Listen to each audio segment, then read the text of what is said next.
नमस्कार मु ज्योतिष प्रशांत आपण को मोर यही यूट्यूब चैनल को स्वागत करुच्ची। चलतु देखा आज आपण पार्टनर कौन आपण प्रति फिलिंग्स रोचे मन में कौन आपण प्रति चली से आपण कौन आशा कर रियल इंटरेस्ट कौन निश्चिंत भाव में आम भिडियो मुझे डिटेल विस्तीर्ण भाव में कहबी आउ देखिए आपणकर जहाँ सबू कार्य सबू आउ सी आपण कौन आशा करुँच कौन मन चली सब प्रकार जिन मुझे कहबी निश्चिंत भाव में जदि चैनल को सब्सक्राइब करना कर दिंतु वीडियो को लाइक करने टे पछघुंचा दिंतु ना आपणकर सपोर्ट निहाती आवश्यकता। मु आज कहबी देखंतु जदिओ आपण कि पार्टनर मकर राशि कुंभ राशि किंबा मीन राशि होता है निश्चिंत भाव में आपण कि आपण पार्टनर तांको मन रे जो फियरनेस रही जो भयभीत रही आपण तांको नेकी से भयटा निश्चिंत धीरे धीरे दूरीभूत होब। जदि आपण कि आपण पार्टनर गोटे कार्य करने को डिसाइड करिसंती आउ कौनसी नुआ जिनस को नहीं कि आपण दैनंदिन जीवन में व्यवहार करने को चाहिए किंबा आपण तांको भितरे आपण पार्टनर भितर किछटा सीक्रेट रखिचंती कि हिडन रखिचंती सेटा देला आपण माने कौन कर पब्लिश कराउचंती लोकलोचन को आणुचंती आपण मन में बहुत प्रकार भय रही जाउची जो भयटा आपण को कौन करुच्ची बहुत पछ को टाणी नौची से आपण कौन करुचंती आपण पार्टनर भितर अस्तव्यस्त होइकी कौन कर ना आपण भितर गोटे टणावटा होती गोटे युद्ध लगुंट मोर तोर होती से कौन हो निश्चिंत भाव में आपण को मु गोटे कथा कहबी जदि आपण कौन सिक्रेट रखिंट आपण भितर गोटे आपस बुझाणा सब कथा पब्लिकेशन करातु जदिओ आपण कथा किए जानती शुणती से आपण को उपहास करेंगे कमेंट मारे जोटा कि आपन बहुत खराब लगे बहुत कष्ट भी लगे। सेकेंड कथा है कौन आपण आपण पार्टनर भितर जदिओ किछिटा जो संपर्कटा रही जोटा से संपर्कटा पूरा स्पीड चलुनी पूरा गति बहुत धीमा बहुत स्लो चली आमर स्लो एंड स्टेडी जोटा कि आम कथा अच्छी धीर पानी पथर काटे जितेबले आपण आपण प्रेम पार्टनर संपर्क स्लो एंड स्टेडी हो जाऊँगी धीर पानी पथर काटे पर होमें जानता से गोटे माने कौन गोटे मजबूत प्रेम बोली कहुए जितेबले आपण दीर्घ दिन है संपर्क रही किंतु संपर्कटा संपर्क भाई ना जोटा कि किए ना किए आपण मझे पशि आसी जो जो संपर्कटा आपण भितर कहाँ थर्ड पार्टी आपण जो मन में जो भाई जो स्वप्न देखी जो लक्ष्य स्थल रखिंट से पहुँची पारना जितेबले आपण भितर एत समस्या देखा दूँ आपण बहुत कौन कर डिप्रेशन आड़ को गति कर जोटा कि आपण डिसाइड कर पारना कौटा ठीक कौटा भूल सी यथा जो आपण पार्टनर परिवार पर यथेष्ट समय दे पारना आपण पाखे सी जहाँ छाड़ी दे जाइछंती जहाँ तांका मन में सब चली सी कौन करुँच ना जो थर्ड पार्टी सहित जो संपर्क आसुँच ना से नहीं सब कथा पाखे थोदी आसुँच जोटा कि आपण ना कौन कर बहुत प्रोब्लेम फेस कर फाइनेंशियल प्रोब्लेम हो सामाजिक प्रोब्लेम हो कि अन्य अन्य बहुत प्रोब्लेम जोटा आप फेस करुँच जो जिनसा आपन को बहुत कौन कर कष्ट दूची जंत्रणा दूची आ बहुत माने हरियाणा आप पड़ुंट सबू क्षेत्र में प्रोब्लेम फेस करुँच जहाँ आपण सहित से कमिटमेंट करुँच से कमिटमेंट ना कि फिक्स करूना आपण को कहीदे पड़ुंट मु आपण सहित कमिटमेंट कली जे मु आसबि मु तुम पाखे रही पुनर्बार सी जो अवस्था को से अवस्था पुनर्बार सी सियाड़ू सियाड़ू सियाड़ू पड़ जाऊँच जोटा कि गति करुँच आपड़ कि कहले भी सी शुणिया परिस्थिति ना कि बुझी भी पारना आपड़ के भल कथा कहले भी से ग्रहण करिया मोटिव रे ना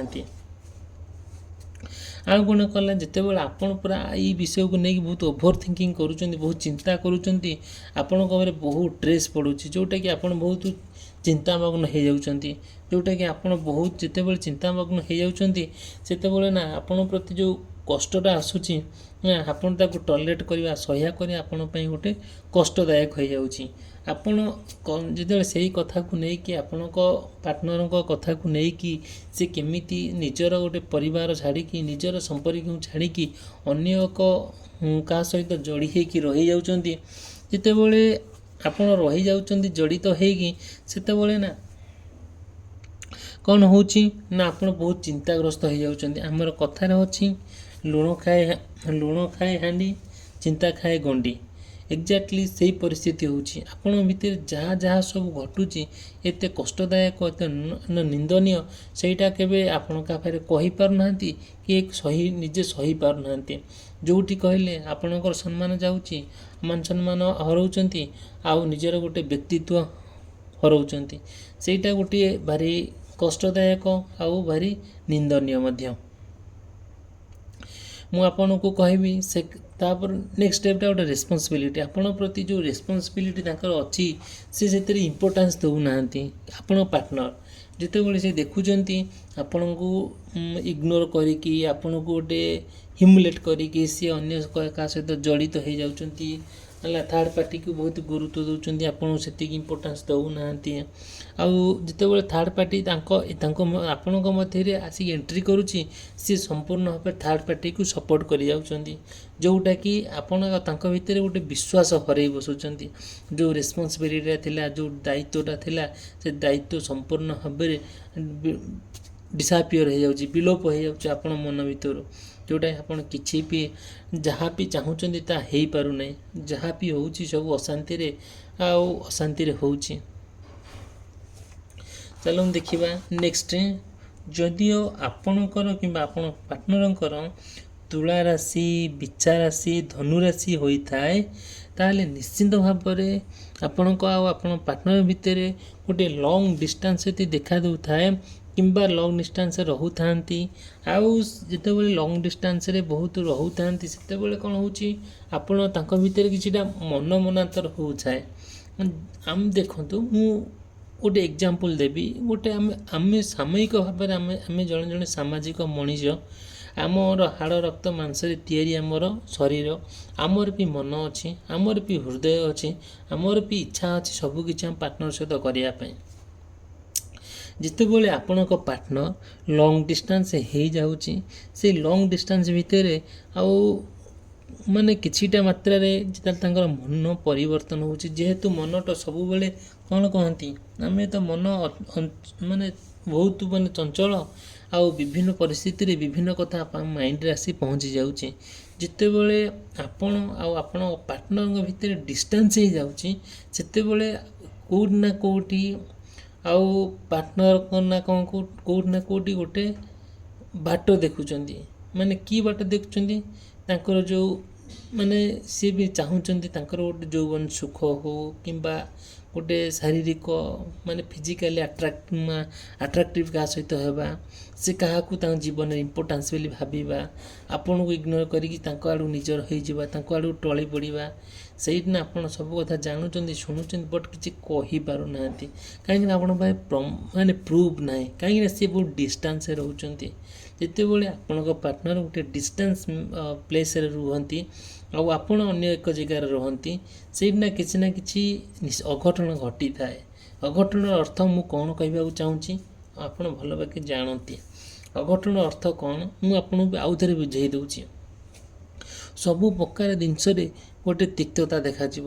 ଫାଷ୍ଟ କହିବି, ଫାଷ୍ଟ ମେଣ୍ଟାଲିଟି, ଫାଷ୍ଟ ହେଲା କ'ଣ, ଯେଉଁଟାକି ଖାଇବା ପିଇବାରେ ହେଉ, ରହିବାରେ ହେଉ, ଗୋଟେ ଶାରୀରିକ ସମ୍ପର୍କରେ ହେଉ, ଗୋଟେ ଫିଜିକାଲ ରିଲେସନସିପ୍ରେ ଗୋଟେ ମୁଖ୍ୟ ସେଇଟା। ଯେତେବେଳେ ଏଇଟା ଗୋଟେ ସେ ଜିନିଷଟା ନା ଭଗବାନଙ୍କର ସୃଷ୍ଟି, ସେଇଟା ଆମ ମଣିଷମାନଙ୍କର ସୃଷ୍ଟି ନୁହେଁ। ଯେଉଁ ସୃଷ୍ଟିଟା ଆମ ସମସ୍ତଙ୍କର ଦରକାର, ଯେଉଁଟାକି ଜନ୍ଦା ପିମ୍ପୁଡ଼ିଙ୍କର ବି ଏସବୁ ଜିନିଷ ଦରକାର। ଯେତେବେଳେ ସେଇ ଜିନିଷଟା ପାଇଁ ଗୋଟେ ପାର୍ଟନର ନିଜକୁ ନିଜର ଗୋଟେ ବ୍ୟକ୍ତିତ୍ୱକୁ ହରେଇକି ଆଉ ଗୋଟେ ଜାଗା ସହିତ ଜଡ଼ିତ ହେଇକି ରହୁଛନ୍ତି, ହେଲା, ଯେଉଁଟାକି ଆପଣ ତାଙ୍କ ପାଇଁ ବହୁତ ନିନ୍ଦିତ ହେଉଛନ୍ତି, ଲଜ୍ଜିତ ହେଉଛନ୍ତି। ନିଶ୍ଚିତ ଭାବରେ ସେଇଟା ଗୋଟେ ଅତି ଖରାପ କଥା। ଆପଣ ଏଇ ଭିଡ଼ିଓଟି ଯଦି ଭଲ ଲାଗୁଥାଏ ଲାଇକ୍ କରିବେ, ଚ୍ୟାନେଲ୍ ସବସ୍କ୍ରାଇବ୍ କରିବେ ଭୁଲିବେ ନାହିଁ। ମୁଁ ନିଶ୍ଚିତ ଭାବରେ ଆପଣଙ୍କୁ କହିଛି ଆଉ କହି ଆସୁଛି, ମୁଁ ଆପଣଙ୍କୁ ଡେଫିନେଟଲି ହେଲ୍ପ କରିବି। ଡେଫିନେଟଲି ଯଦିଓ ଆପଣଙ୍କୁ ମୁଁ ହେଲ୍ପ କରିବି, ଯଦିଓ ବି ଆପଣ କୌଣସି ପରିସ୍ଥିତିରେ ଆପଣଙ୍କ ପାର୍ଟନର ସହିତ ଲଙ୍ଗ୍ ଡିଷ୍ଟାନ୍ସ ହେଉଛନ୍ତି କିମ୍ବା ତାଙ୍କ ମନରେ କ'ଣ ଚାଲିଛି, ଆପଣ ମନେ ଯେଉଁ ଥିଙ୍କିଙ୍ଗ ଆସୁଛି, ଚିନ୍ତାଧାରା ଆସୁଛି, ଯଦିଓ ବି କ'ଣ ପ୍ରୋବ୍ଲେମ୍ ଆସେ ମୋତେ ନିଶ୍ଚିନ୍ତ କଣ୍ଟାକ୍ଟ କରିବେ। ମୁଁ ମୋର ଡିସ୍କ୍ରିପ୍ସନ୍ ବକ୍ସରେ ଆଉ ସ୍କ୍ରିନ୍ରେ ମୋର କଣ୍ଟାକ୍ଟ ନମ୍ବର ଚାଲିଛି, ସେଥିରେ ଆପଣ କଣ୍ଟାକ୍ଟ କରିପାରିବେ। ଦେଖନ୍ତୁ, ଆଉ ଗୋଟେ କଥା ହେଲା କ'ଣ,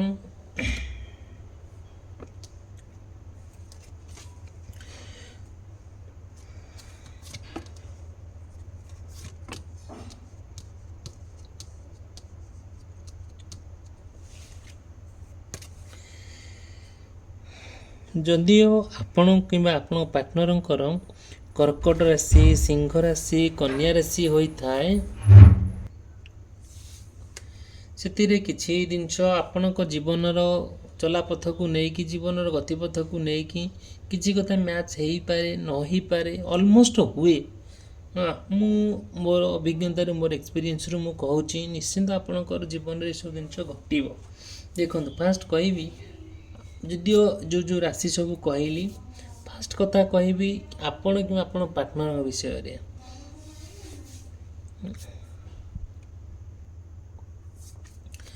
ଫାଷ୍ଟ କଥା କହିବି ଆପଣଙ୍କ ପାର୍ଟନରଙ୍କୁ ନେଇକି। ଦେଖନ୍ତୁ, ଫାଷ୍ଟ ହେଲା ଆପଣ କିମ୍ବା ଆପଣ ପାର୍ଟନରଙ୍କର ଯେତେବେଳେ ଗୋଟିଏ ଅମାୟିକ ଭଲ ପାଇବା ଆପଣ ଭିତରେ, ପରସ୍ପର ପାଇଁ ଯଥେଷ୍ଟ ସମୟ ଦିଅନ୍ତି, ପରସ୍ପରକୁ ଯଥେଷ୍ଟ ଭଲ ପାଆନ୍ତି, ପରସ୍ପରକୁ ନିବିଡ଼ ସହକାରେ କେୟାର କରନ୍ତି, କୌଣସି ଆପଣଙ୍କ ତାଙ୍କ ଭିତରେ କିଛିଟା କଣ୍ଡିସନ୍ ନଥାଏ, ଯେଉଁଟାକି ଆମେ କ'ଣ କହନ୍ତି ଅନକଣ୍ଡିସନାଲ୍ ଲଭ୍। କୌଣସି କିଛି କଥାରେ ତାଙ୍କ ମନରେ ଏତେ ସୁନ୍ଦର କଥା ଥାଏ, ଯେଉଁଟାକି ଦେଖିବେ ସେଇଟା ସମ୍ପୂର୍ଣ୍ଣ ଭାବରେ ଗୋଟିଏ ନିବିଡ଼ ପ୍ରେମ ବୋଲି କୁହାଯାଏ। ଫାଷ୍ଟ କଥା କହିବି, ଆପଣ କିମ୍ବା ଆପଣଙ୍କ ପାର୍ଟନରଙ୍କ ଭିତରେ ଗୋଟେ ନା କୌଣସି କାର୍ଯ୍ୟ କରିବା ପାଇଁ କି କ'ଣ କରିବା ପାଇଁ ପ୍ଲାନିଂ କରିଥାନ୍ତି, ଆଉ ସେଟାକୁ ପେସେନ୍ସ ସହକାରେ ଆଉ ଧୈର୍ଯ୍ୟ ସହକାରେ ସେ ପ୍ଲାନିଂଟାକୁ ଏକ୍ଜିକ୍ୟୁଟ୍ କରାନ୍ତି, ମାନେ ତାକୁ ଇମ୍ପ୍ଲିମେଣ୍ଟ କରାନ୍ତି। ଯେତେବେଳେ ପ୍ଲାନିଂଟାକୁ ଆପଣ ଇମ୍ପ୍ଲିମେଣ୍ଟ କରାନ୍ତି କି ଏକ୍ଜିକ୍ୟୁଟ୍ କରାନ୍ତି, ୟୁଜ୍ କରନ୍ତି, ସେ ପ୍ଲାନିଂଟା ଯେତେବେଳେ ଅସଫଳ ହେଇଯାଏ, ସେତେବେଳେ କିଏ ଦୋଷୀ ହୁଏ? ଆପଣ ପାର୍ଟନରକୁ ଦୋଷୀ ଦିଅନ୍ତି, ଆପଣଙ୍କ ପାର୍ଟନର ଆମକୁ ଦୋଷୀ ସେ ପାର୍ଟନର ଆପଣଙ୍କୁ ଦୋଷ ଦିଅନ୍ତି। ଯେତେବେଳେ ଆପଣଙ୍କ ତାଙ୍କ ଭିତରେ ଆଉ ମା ତୁ ତା ହୁଏ, ଏଇଟା କଷ୍ଟଦାୟକ, ଏଇଟା ନିନ୍ଦନୀୟ। ଆପଣ ଜାଣନ୍ତି, ଯେତେବେଳେ ଗୋଟେ ମଣିଷ ଧୈର୍ଯ୍ୟ ସହକାରେ ଅପେକ୍ଷା କରେ, ତାର ସବୁ କିଛି ପରିବର୍ତ୍ତନ ହେଇଯାଏ। ଜାଣିଛନ୍ତି, ଆପଣ ଜାଣିଥିବେ, କୌଣସି ସମସ୍ୟା ଯଦି ଆସେ, ଆପଣ ନିଶ୍ଚିନ୍ତ ଭାବରେ କ'ଣ କରିବେ ନା, ଯଦିଓ ଆପଣ ତାକୁ ନୀରବ ରହନ୍ତି ନା, ସେ ସମସ୍ୟା ନିଶ୍ଚିନ୍ତ ଭାବରେ ଦୂରୀଭୂତ ହେଇଯାଏ, ଡିଷ୍ଟାନ୍ସ ହେଇଯାଏ ଆପଣଙ୍କ ଠାରୁ। ଆଉ ଯାହା ବି ଗୋଟେ ହଉ, ଆପଣ କିମ୍ବା ଆପଣଙ୍କ ପାର୍ଟନରଙ୍କର ବିଷୟରେ କି ଆପଣ ଉପରେ, ସେ ନିଶ୍ଚିନ୍ତ ଭାବରେ ପରସ୍ପରକୁ ବୁଝିବା ପାଇଁ ଟ୍ରାଏ କରିବେ। ତା ବାଦ ଯେତେବେଳେ ଆପଣ ପରସ୍ପରକୁ ବୁଝୁଛନ୍ତି ଆଉ ପରସ୍ପରକୁ ଏତେ ନିବିଡ଼ ସହକାରେ ଭଲ ପାଉଛନ୍ତି, ତାଙ୍କ ମନରେ ଯେଉଁ ସବୁ ଚିନ୍ତାଧାରା ରହୁଛି, ସେ ସବୁ ଦୂରୀଭୂତ କରିବା ପାଇଁ ଆପଣ ବହୁତ ସଂଘର୍ଷ କରୁଛନ୍ତି, ବହୁତ କଷ୍ଟ ମଧ୍ୟ ସହୁଛନ୍ତି, ସବୁ କଥାରେ ଆପଣ ତାଙ୍କୁ ସପୋର୍ଟ କରୁଛନ୍ତି। ବଟ୍ ସପୋର୍ଟ କଲା ମଧ୍ୟରେ ସେ କ'ଣ କରୁଛନ୍ତି, ସବୁ କଥା ଅନ୍ୟ କାହା ସହିତ ସେୟାର କରୁଛନ୍ତି, ଥାର୍ଡ଼ ପାର୍ଟି ସହିତ। ଥାର୍ଡ଼ ପାର୍ଟି ଯଦି ମୁଁ ଯଦି କହିବି, ମେ ବି ତାଙ୍କ ବାପା ମା' ହେଇପାରେ, କି ତାଙ୍କ ସାଙ୍ଗସାଥି ହେଇପାରେ, କିମ୍ବା ତାଙ୍କର ଅନ୍ୟ କିଏ ଯଦି ସ୍ତ୍ରୀ ଲୋକ ସହିତ କିମ୍ବା ଅନ୍ୟ ଏକ ପୁରୁଷ ସହିତ କିମ୍ବା ସମ୍ପର୍କ ରଖିଥିବେ, ତାଙ୍କ ସହିତ ସେୟାର କରିପାରେ। କିନ୍ତୁ ଆପଣଙ୍କୁ ଯଦି ଇମ୍ପୋର୍ଟାନ୍ସ ମିଳୁନି, କାହିଁକିନା ଆପଣ ପେସେନ୍ସ ସହକାରେ ତାଙ୍କୁ ୱେଟ୍ କରିଛନ୍ତି, ଅପେକ୍ଷା କରନ୍ତି, ବଟ୍ କିଛି ନା କିଛି ସମସ୍ୟା ଆରାଇଜ୍ ହୁଏ, ସେ ସମସ୍ୟା ଆପଣ ସମାଧାନ ପାଇପାରନ୍ତି ନାହିଁ। ଯେତେବେଳେ ପାଇ ନ ପାରନ୍ତି, ସେତେବେଳେ ଆପଣ କ'ଣ କରନ୍ତି, ମାନେ ହୋପଲେସ୍ ହେଇଯାଆନ୍ତି। ଯାହା ଆପଣ ଆଶା କରିଥିବେ, ତା ଆଶା ଶୂନ୍ୟ ହୋଇଯାଆନ୍ତି, ଯେଉଁଟାକି ଆପଣଙ୍କୁ ବହୁତ ଖରାପ ଲାଗେ, ଆଉ ଯେଉଁଟାକି ଆପଣ କିଛି ଆଗକୁ ଆଉ ଯିବା ପାଇଁ କିଛି ମନ କରନ୍ତି ନାହିଁ। ଠିକ୍ ଅଛି, ଆପଣ ଟ୍ରାଏ କରନ୍ତୁ କି ପରସ୍ପର ଭିତରେ ବୁଝିବା ପାଇଁ ଆଉ ପରସ୍ପର ଭିତରେ ନିବିଡ଼ ଭଲ ପାଇବା ପାଇଁ। ଆଉ ଗୋଟେ କହିବି ତାଙ୍କର କଥା, ଯେତେବେଳେ ଆପଣ ପାର୍ଟନରଙ୍କ ଭିତରେ ଗୋଟେ ଟ୍ୱିନ୍ ଫ୍ଲେମ୍ ଆସେ, ଗୋଟେ ଇଣ୍ଟରନାଲ୍ ଲଭ୍ ଆସେ, ଗୋଟେ ଚଏସ୍ ଆସେ, ଆପଣଙ୍କର ପ୍ରତ୍ୟେକ ଜିନିଷ ଆପଣଙ୍କ ପାର୍ଟନର ନା ସବୁବେଳେ ଚଏସ୍ କରିବେ। ଯଦି ମାନେ ଡ୍ରେସ୍ ପିନ୍ଧିଥିବେ କହିବେ କି ହଁ କି ସୁନ୍ଦର ଡ୍ରେସ୍ ପିନ୍ଧିଛ ବୋଲି। ଯଦି ଆପଣ କୌଣସି ପରଫ୍ୟୁମ୍ ୟୁଜ୍ କରିଥିବେ ସେଠି ବି କହିବ ଆଉ ଆପଣଙ୍କର ପରଫ୍ୟୁମ୍ଟା ବହୁତ ସଫ୍ଟ ସ୍ମେଲ୍, ଯେଉଁଟା ବହୁତ ସୁନ୍ଦର ବାସ୍ନା, ଯେଉଁଟାକି ଆପଣ ପ୍ରତ୍ୟେକ ଜିନିଷ ସେ ତାରିଫ କରନ୍ତି ଖୁବ୍ ଆଦରର ସହିତ, ଖୁବ୍ ଭଲ ପାଇବାର ସହକାରେ। ଯେତେବେଳେ ଗୋଟେ ମଣିଷ ଆଉ ଟ୍ୱିନ୍ ଫ୍ଲେମ୍ ହେଇଯାଏ, ଆମେ କହିବା ଜୁଡ଼ୁଆ, ଯେତେବେଳେ ଜାଆଁଳା ହେଇଯାଏ ଗୋଟେ ଝିଅ ଗୋଟେ ପୁଅ କିମ୍ବା ଦୁଇ ଝିଅ କିମ୍ବା ଦୁଇ ପୁଅ, ସେତେବେଳେ କ'ଣ ହୁଏ ଦେଖିବେ ଗୋଟେ ଇମୋସନ୍ ଗୋଟେ ଆସେ, ଗୋଟେ ଭଲ ପାଇବା ଆସେ। ଆପଣଙ୍କୁ କ'ଣ କହିଥିଲା ପରେ ସେ ତାଙ୍କୁ ମାନେ କଷ୍ଟ ଲାଗେ ଶୁଣିଲା ବେଳକୁ, ଦେଖିଲା ବେଳକୁ। କିନ୍ତୁ ଠିକ୍ ଅଛି, ଏସବୁ ଜିନିଷ ଆମେମାନେ ମଣିଷ ଯେହେତୁ ଆମମାନଙ୍କ ଜୀବନରେ ଆସିବ ହେଲା, ପ୍ରେମ ପ୍ରତ୍ୟେକ ମଣିଷ ଜୀବନରେ ଆସିବ, ଲୋଭ ଆସିବ, ହିଂସା ଆସିବ, ରାଗ ଆସିବ, ଅଭିମାନ ଆସିବ, ଲଭ୍ ଆସିବ, ସେକ୍ସ ଆସିବ, ସବୁ ଜିନିଷ ଆସିବ। ବଟ୍ ଆମେ ଡିସାଇଡ଼୍ କରିବା, ଯେହେତୁ ଆମେ ଜଣେ ମାନେ ମନୁଷ୍ୟ ଜନ୍ମ ପାଇଛେ, ହ୍ୟୁମାନ୍ ବିଇଂ, ଆମେ ମଣିଷ ହିସାବରେ ଚିନ୍ତା କରିବା କେଉଁଟା ଠିକ୍ କେଉଁଟା ଭୁଲ। ନେକ୍ସଟରେ କହିବି, ଯଦିଓ ଏଇ ନିଶ୍ଚିନ୍ତ ଭିଡ଼ିଓକୁ ଲାଇକ୍ କରିବା ପାଇଁ, ଭିଡ଼ିଓକୁ ଚ୍ୟାନେଲ୍ ସବସ୍କ୍ରାଇବ୍ କରିବା ପାଇଁ ଭୁଲିବେ ନାହିଁ। ଲାଷ୍ଟକୁ କହିବି, ଯଦିଓ ଆପଣ କିମ୍ବା ଆପଣ ପାର୍ଟନରଙ୍କର ମେଷ ରାଶି, ବୃଷ ରାଶି ଏବଂ ମିଥୁନ ରାଶି ହେଇଥାଏ, ନିଶ୍ଚିନ୍ତ ଭାବରେ ଆପଣଙ୍କ ପାର୍ଟନର ନା ଟିକେ ସିଙ୍ଗିଲ୍ ରହିବା ପାଇଁ ତାଙ୍କୁ ଟିକେ ଭଲ ଲାଗେ, ଆଉ ଇଣ୍ଡିପେଣ୍ଡେଣ୍ଟ ରହିବାକୁ ଟିକେ ଭଲ ଲାଗେ, ଆଉ ତାଙ୍କର ସବୁ ଜିନିଷ ତାଙ୍କ ପାଖରେ ଟିକେ ଭଲ ଲାଗେ ରହିଥିଲେ। ସେ ଯେତେବେଳେ ସିଙ୍ଗିଲ୍ ରହୁଛନ୍ତି, ଆପଣଙ୍କ କଥା ଯଥେଷ୍ଟ ମନେ ପକାଉଛନ୍ତି, ଆଉ ସିଏ ନା ପରିବାର ଠାରୁ, ସମାଜ ଠାରୁ ଟିକେ ଦୂରରେ ରହିବା ପାଇଁ ତାଙ୍କୁ ପସନ୍ଦ ଆସେ। କ'ଣ ପାଇଁ? ସେ ସବୁବେଳେ ଆପଣଙ୍କ କଥାକୁ ମାନେ ଭାବନ୍ତି, ଅନ୍ୟାନ୍ୟ ଜିନିଷ ଭାବନ୍ତି, ଯେଉଁଟାକି ଆପଣ ତାଙ୍କ ଭିତରେ ଆଉ ଯେଉଁ ଇଣ୍ଡିପେଣ୍ଡେଣ୍ଟ ଯେଉଁ ଭାବନାଟା ଅଛି, ସବୁର କିଛି ପରିବର୍ତ୍ତନ ଆପଣ ତାଙ୍କ ଭିତରେ ଦେଖା ଦେଉଛି ହେଲା, ସବୁ କିଛି ପରିବର୍ତ୍ତନଶୀଳ, ଯେଉଁଟାକି ଧୀରେ ଧୀରେ ମଣିଷ ପରିସ୍ଥିତି ଅନୁଯାୟୀ ବଦଳି ଯାଉଛି। ଯେତେବେଳେ ଗୋଟେ ମଣିଷ ସିଙ୍ଗିଲ୍ ରହିବା ପାଇଁ ପସନ୍ଦ କରୁଛି, ଇଣ୍ଡିପେଣ୍ଡେଣ୍ଟ ରହିବାକୁ ପସନ୍ଦ କରୁଛି, ସେତେବେଳେ ସେଟା ନିଜର ଲୋକ ତାକୁ କ'ଣ କରିବେ, ଆଭଏଡ଼ କରି ଆରମ୍ଭ କରିବେ, ସେ କହିବେ, ପଛଘୁଞ୍ଚା ଦେବେ ନାହିଁ। ଆପଣମାନେ ଯାହା କରନ୍ତୁ ନା ଲୋକମାନେ କହିବେ, ଲୋକମାନେ କହିବା ପାଇଁ, ପରିବାର ଲୋକ କହିବା ପାଇଁ ତିଳେ ମାତ୍ର ତାଙ୍କ ମନରେ ଦୁଃଖ ଆସିବନି, କଷ୍ଟ ଆସିବନି, କାହିଁକିନା ସେ କ୍ରିଟିସାଇଜ୍ କରୁଛନ୍ତି, ସେ ଆପଣ ଦେଖେଇ ଶିଖେଇ କହୁଛନ୍ତି। ଦେଖନ୍ତୁ, ଆଉ ଆସିଲା କ'ଣ, ଗୋଟେ ଷ୍ଟାବିଲିଟି, ଆପଣ ଆଉ ତାଙ୍କ ଭିତରେ ଗୋଟେ ନିହାତି ଗୋଟେ ଷ୍ଟାବିଲିଟି, ଗୋଟେ ସ୍ଥିରତା ଅଛି, ଯେଉଁ ସ୍ଥିରତା ଭିତରେ ଆପଣ ସ୍ୱତନ୍ତ୍ର ସେ ସ୍ଥିରତାକୁ ନେଇ ଗତି କରୁଛନ୍ତି। ନିଶ୍ଚିନ୍ତ ଭାବରେ ଆପଣ ଦେଖିବେ, ଆପଣ କିମ୍ବା ଆପଣ ପାର୍ଟନରଙ୍କ ଭିତରେ ଗୋଟେ ନୂଆ ଅପରଚ୍ୟୁନିଟି ଆସିବ, ନ୍ୟୁ ଅପରଚ୍ୟୁନିଟି, ଯେଉଁଟାକି ଆପଣ ତାଙ୍କ ଭିତରେ ସ୍ୱତନ୍ତ୍ର ଭାବରେ ଗୋଟେ ଭଗବାନ ଯେମିତି କେଉଁଆଡ଼େ ନା କେଉଁଆଡ଼େ ଆସିକି ଆପଣଙ୍କ ହାତରେ ଯେମିତି ଦେଇକି ଯିବେ, ସେଇ କଥା ନିଶ୍ଚିନ୍ତ ଭାବରେ ଘଟିବ। ଆପଣ କିଛି ସମୟ ଅପେକ୍ଷା କରନ୍ତୁ, କିଛି ଦିନ ୱେଟ୍ କରନ୍ତୁ, ଜାଣିପାରିବେ କେମିତି ଭଗବାନ ଆପଣଙ୍କ କାହା ମାଧ୍ୟମରେ କେମିତି ସବୁ ଆପଣମାନଙ୍କୁ ସାହାଯ୍ୟ କରୁଛନ୍ତି। ଆଉ ଗୋଟେ ହଉ, ଆମର ତ ଯେହେତୁ ଭିଡ଼ିଓ ବହୁତ ଲଙ୍ଗ୍ ହେଲାଣି, ଆଉ ନିଶ୍ଚିନ୍ତ ଭାବରେ ଭିଡ଼ିଓଟାକୁ ଶେଷ ପର୍ଯ୍ୟନ୍ତ ଦେଖିଥିବାରୁ ଆପଣଙ୍କୁ ମୁଁ ଅଶେଷ ଧନ୍ୟବାଦ। ମୋ ହୃଦୟରୁ, ମୋର ମନରୁ ନୁହଁ, ମୋ ହୃଦୟରୁ ମୁଁ ଆପଣଙ୍କୁ ଧନ୍ୟବାଦ ଦେଉଛି, ଆଉ ମଧ୍ୟ ନମସ୍କାର କରୁଛି, ଯେଉଁଟାକି ମୋ ଭିଡ଼ିଓ ଆପଣଙ୍କୁ ଶେଷ ପର୍ଯ୍ୟନ୍ତ ଦେଖିଥିବାରୁ। ଆଉ ଭିଡ଼ିଓକୁ ଲାଇକ୍ କରିବା ପାଇଁ, ଚ୍ୟାନେଲ୍ ସବସ୍କ୍ରାଇବ୍ କରିବା ଭୁଲିବେ ନାହିଁ। ଯଦି ଆପଣଙ୍କ ମନରେ କୌଣସି ପ୍ରଶ୍ନ ଅଛି, ମୋତେ ନିଶ୍ଚିନ୍ତ କଣ୍ଟାକ୍ଟ କରିବେ, ମୁଁ ତା'ର ସଲ୍ୟୁସନ୍ ଆପଣଙ୍କୁ ସବୁ ଦେବି ମୋର ପର୍ସନାଲ୍ ରିଡ଼ିଂ ମାଧ୍ୟମରେ। ରହିଲି, ଧନ୍ୟବାଦ।